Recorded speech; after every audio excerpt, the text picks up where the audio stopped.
చెప్పారు. ఇంతకు ముందే ఓటు వేసిన ఇద్దరు వ్యక్తులు మళ్లీ ఓటు వేయడానికి వచ్చారు. దీంతో వారిని పోలింగ్ కేంద్రం వద్ద ఆపేసిన బీఎస్ఎఫ్ జవాన్లు మళ్లీ ఎందుకు వచ్చారని ప్రశ్నించగా దొంగ ఓటర్లు జవాన్లపైకి ఎదురు తిరిగారు.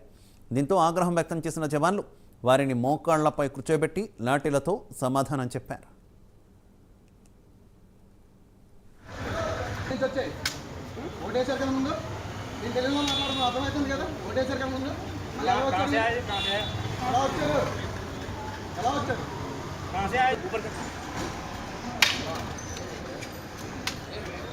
ఎక్కడి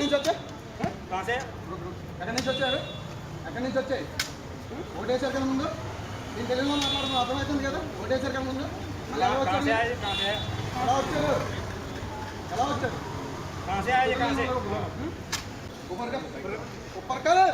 అన్నా అన్నా అన్నా అన్నా